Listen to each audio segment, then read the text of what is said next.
Welcome back to Hansberry Honeybees. It's June 14th of 2025.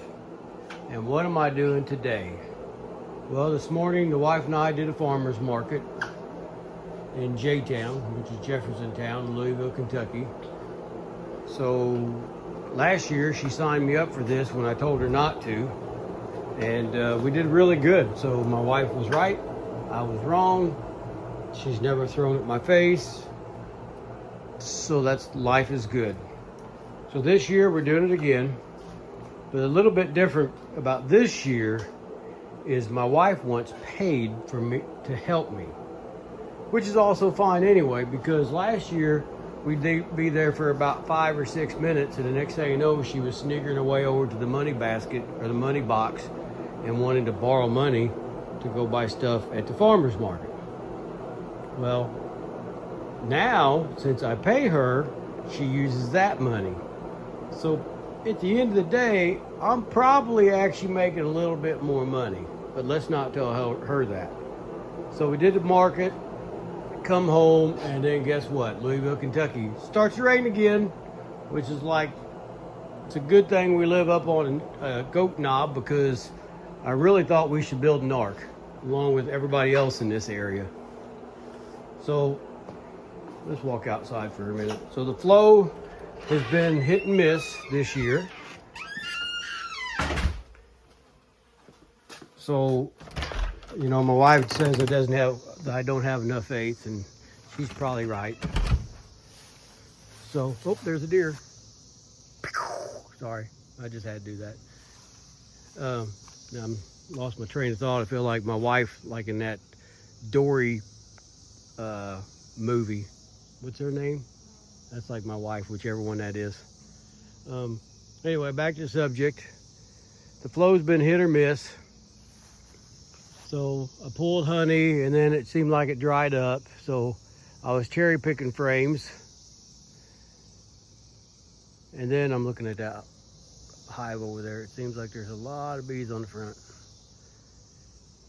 And then I didn't put drone comb back in, because I'm like, they're not drawn anyway. So, and then the maker of the universe made a liar to me. So I come back and just burr comb. Actually, it looked really nice though. Like almost, well, some of it was just like perfectly straight.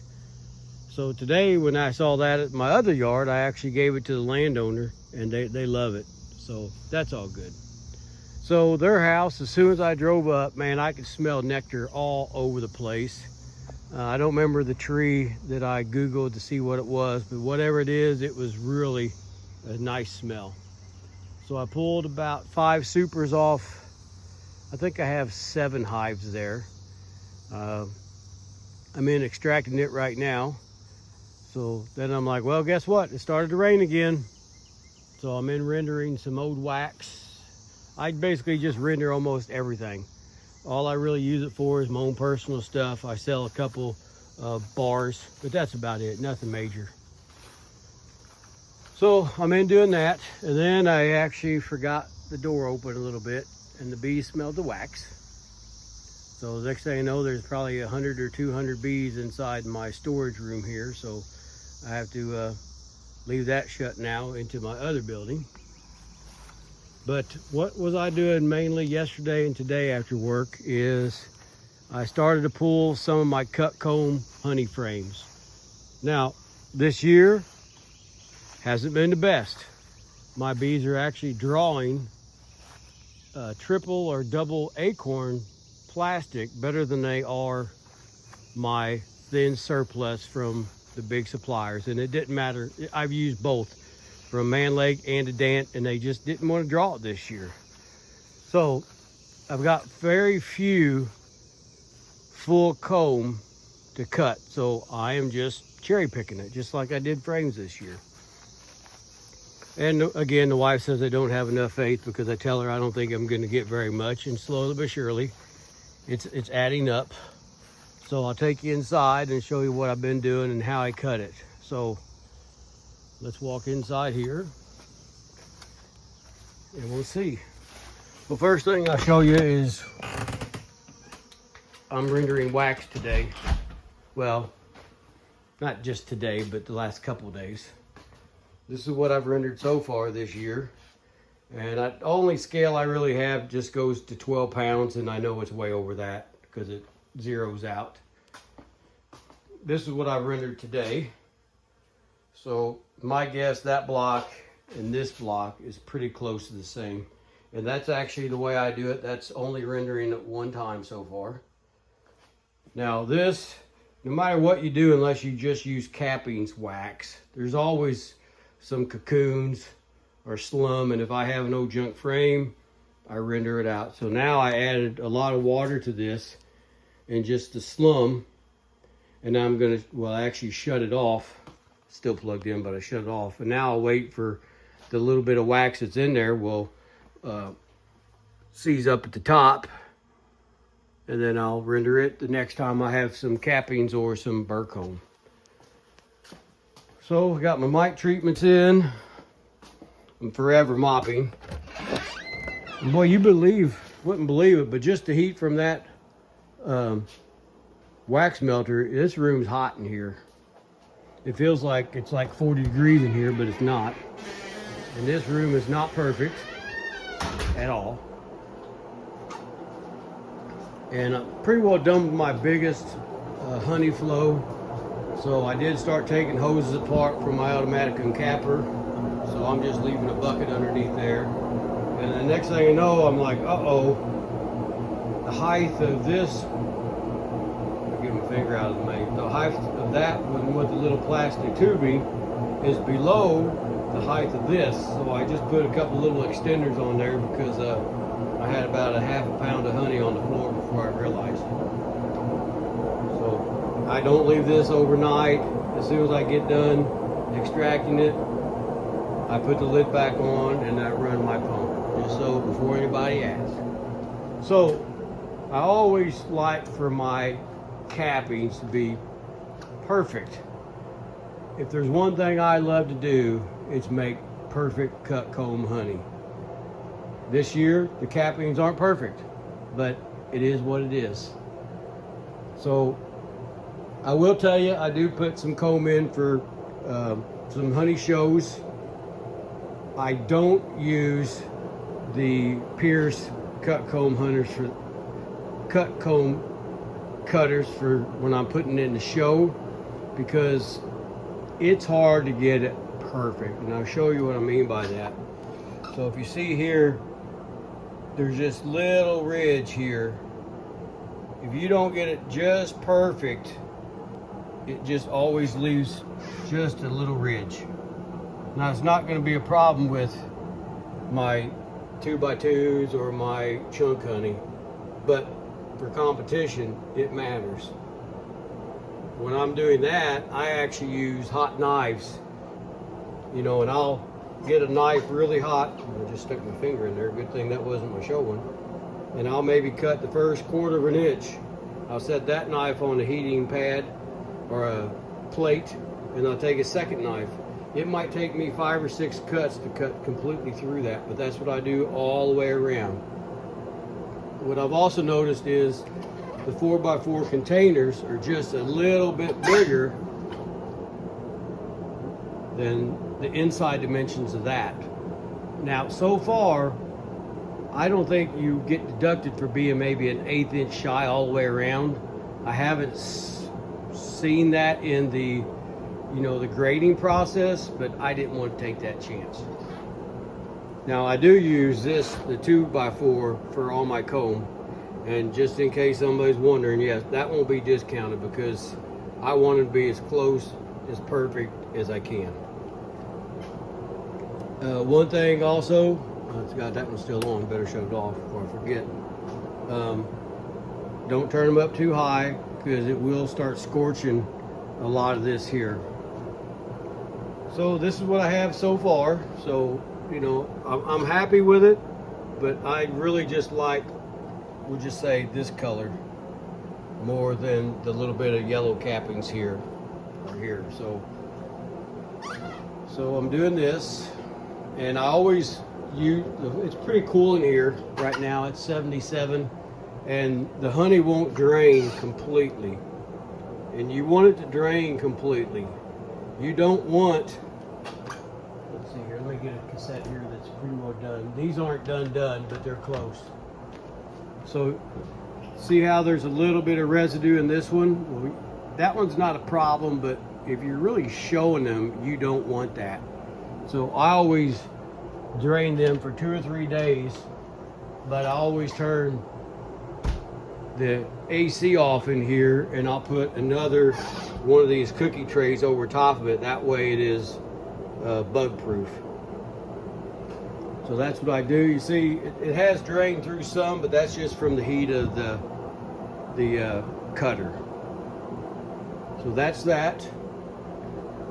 Now this is what I have so far. I bought this wine cooler actually for my creamed honey and my comb. So these are what I did the other day, and they didn't drain enough, but I think they'll be good enough. You know, you see there might have a drop here, drop on that left top corner, but they're okay. So I have these ready for show.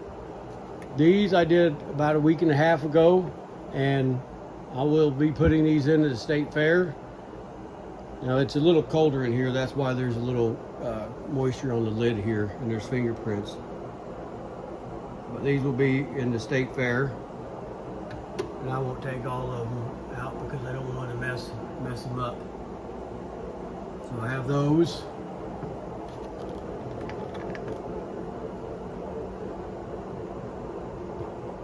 These, and see, you know, they just didn't get it all the way done, but it's going to be good enough for your chunk honey.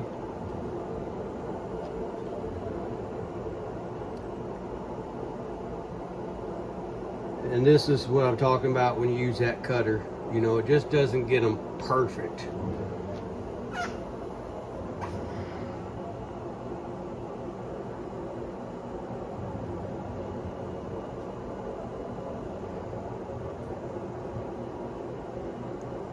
Those look, I'm really happy with these as far as the cappings.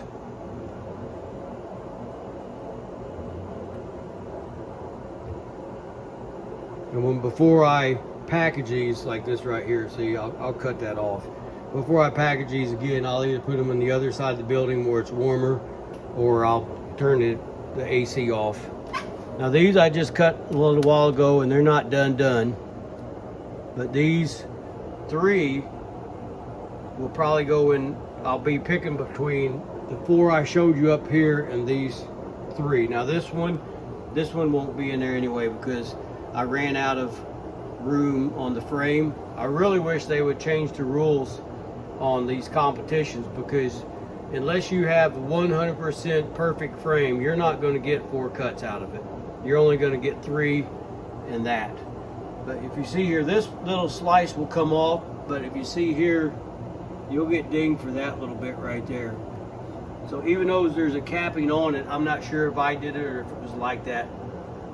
But all these are cut by hand, except obviously that side there. So these, I'll definitely these 2 here will definitely be in the running. That one will just depends on how my other ones look. And I do have some more frames out in the hives yet, but they're just not ready yet. So what else have I been doing? Well, I do creamed honey. So that's what's in these boxes here. My finger's in the way. Most of this is a peanut butter flavored creamed honey. We also have peanut butter in here, apple crisp, and also those boxes in the other one is what I'm going to call regular or traditional. It just depends on who you ask. And I got my organic cinnamon powder in yesterday, so I'll be making cinnamon. And I also use the Madagascar vanilla bean powder, and that will be another batch that I make, but I almost have to make more cooler space room first, because each one of these stay in my cooler for 2 weeks. So each batch takes me 2 weeks and 2 days, and 57 degrees. Some people say 55, 57. That's the perfect temperature to get your honey to set with creamed honey. Now, I've had people tell me, oh, you can just put it in the basement. Yeah, and it's going to separate after a little bit too, because I know it will. So if you're going to decide to do creamed honey, invest in a little cooler, big wine cooler, whatever you have, and set it at 55, well, you can't see that, 55 degrees. So that's what I've been doing today. And I think I'll let you all go. I got about 20 more frames. I'm actually doing this the old school. Look at that, I got my dang knife out. I haven't done that in 3 years. Well, I touch them up, of course. And any part of the cone that isn't perfect there, I basically crush and strain. That's my cut cone frames in here. I crush and strain it, and then it comes out in this bucket. I hope everybody has a great Saturday, and actually Father's Day is tomorrow. Happy Father's Day to all the fathers. One thing I will tell you is I did a little research, and Christmas is the most celebrated holiday there is. Number 2, Mother's Day. Just take a guess where I found Father's Day. Okay, I'll tell you. 20. And guess Halloween is before Father's Day.